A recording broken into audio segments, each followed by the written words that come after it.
Good morning, good afternoon, and good evening, wherever this video may find you. In fact, today it finds you in a garage, specifically my garage. So, what are we doing in here? This, to be specific. This is my 1995 Audi S6. It is pearl white, and I love it in every way. I've owned this car since 2015. Kind of the brief history of this car is it was bought new at Strong Audi in Salt Lake City in 1995, owned by a gentleman up until around 2008-ish, and he then had passed it off to his son, who took it up to Boise and used it for school and whatnot. For one reason or another, whether it was he couldn't find any way to fix it or just wanted a newer car, it got traded in at a used car lot. And there it sat for about 3 years underneath a tree, looking kind of disheveled. Well, two local Audi gurus to Salt Lake City down here found it listed online and initially were like, okay, great, it looks like a good parts car. They went up to fetch it, and when they got it, they realized it was a lot cleaner than they thought, and that it actually felt a lot more powerful, which they found out later it actually had a slightly tuned ECU. So they brought it home and ended up kind of refurbishing it and getting it to a better running state, and that's when I bought it from them. So I bought it in April of 2015 and drove it for about 2 years. Now this car, for those of you that know me, I had a little adventure in this car in 2016, and it was relatively uneventful until then. But in July of 2016, I took this car to California on a little trip. And when I was on my way back on the 4th day of the trip, I was in the middle of LA traffic at 5 p.m. in rush hour, nonetheless, in the middle of July, so it's, damn near 100 degrees. And it just stops in the far left lane. I end up having to push it off the side of the road, towed it to a kind of a local Audi friend through some connections. We did a bunch of troubleshooting, couldn't figure it out, so I ended up renting a truck and trailer to try to get it home. And the trailer actually caught fire on the way home because the trailer brakes stuck. So, after that, this car kind of got cemented into my heart as something that kind of wanted to always give me a hard time, because it also had axle issues after that. And we found out that the reason it stopped running was it had a major short in the ignition system. So anyways, we got all that solved, and I drove it until about 2017, when it started to have some Jeep style death wobble issues. And we'll kind of get into in just a minute into what happened to cause that. But basically, since early 2018, it ended up parked here in my garage.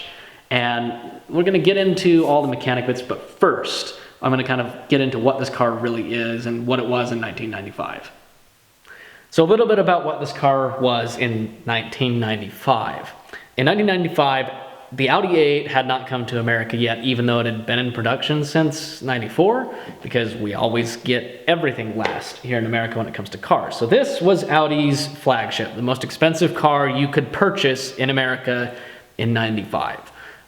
It had the 2.25 cylinder, which in this application produced 227 horsepower and 240 pound-feet of torque, and was mated to, in this car, a 5-speed, because again, in Europe you get the 6-speed, in America you get the 5-speed, because fuck us.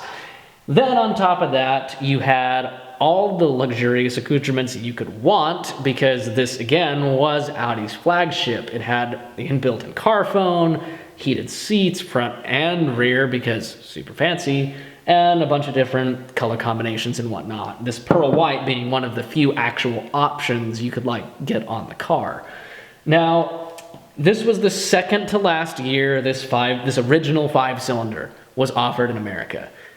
1996 was the last year, but it was called a 1995 and a half, because in 1996, OBD2 became the requirement for all cars, and it would have been way too expensive to try to update this ancient ECU technology to accommodate that. But either way, that's what eventually phased this car out, was just simply that it wasn't worth trying to retrofit this engine and the technology that went with it to kind of meet modern emission standards and modern computing requirements.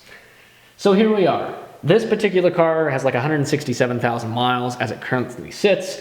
The engine is still all original. It's super clean. And that's just kind of how they are. They're really tanky cars. This was, as the gentleman named Dave Pecoraro that I purchased this from likes to remark, This was the last Audi that was built by the engineers and not the accountants. After this, with the B5 and the C5 and everything like that, you could kind of tell that like a significant quality drop had happened.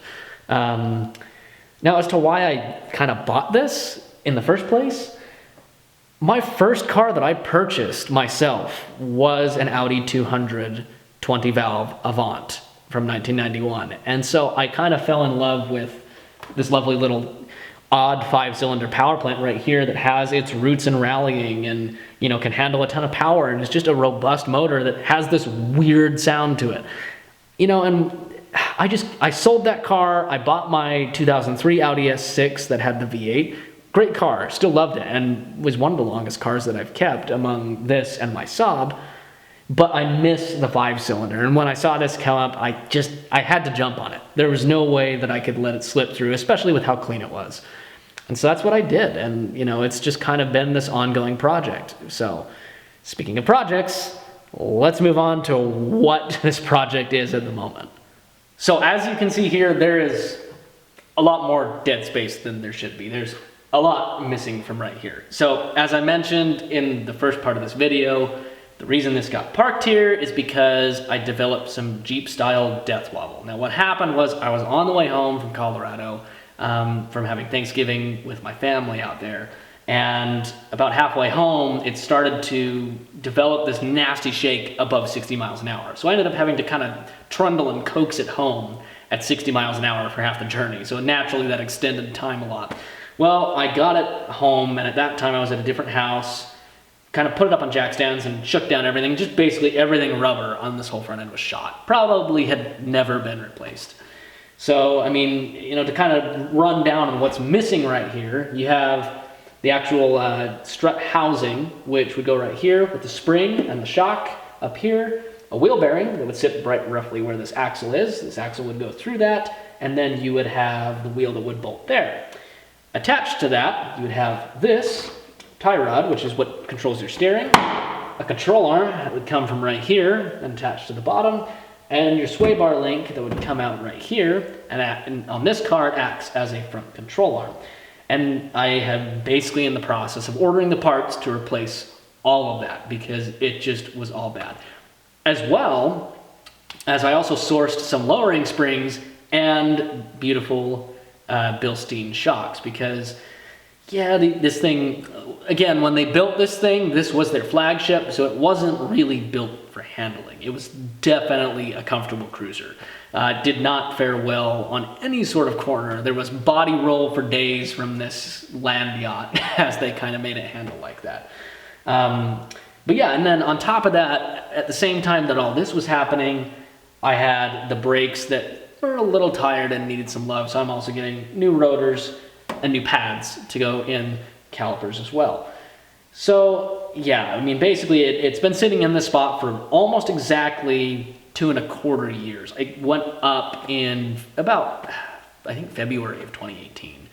And it's really exciting to kind of see it culminating. Now, even when we get all this done, which we'll do about a 3-part-ish video series on getting this done, because it won't really take that long, all things considered, there's still some more stuff that will need to be done. So for instance, it's got a beautiful MagnaFlow exhaust on it right now that's just kind of mocked up with 2 slip joints, not actually welded together. That needs to get done, as well as, like, these tires behind me are good for now, but you can see along this edge right here that they are a little worn down because they were on a car previously that had some toe issues. But they'll be good enough to get it going for now. I already actually just did a fresh oil change because those parts were easy to get. And I'm really only waiting about on the last 2 parts, mainly the wheel bearings going in the new housings, as well as the tie rod ends right here. Just replacing all these guys because even though they're kind of okay still, I'm just doing the whole thing. Just knocking everything out of the park because there's no reason to tear all this down on a car this old without just literally giving it the full 9 yards. And to kind of address an elephant in the room as to why this has taken me so long, I usually don't like to leave cars sitting this long. But when I first started this project, I had just moved into this house and I was working full-time at the trucking company I was working at as a fleet manager. I didn't have a lot of time to be working on these side projects. I was extremely busy. We've mentioned this in the podcast and talked about it and whatnot. Then, last year in 2019, as I decided to start my own business, that quickly transitioned from a time issue to a money issue. And the $1,000 or so that this car needed to be put into it to get it safe to travel back on the road was quickly allocated to other things and other needs.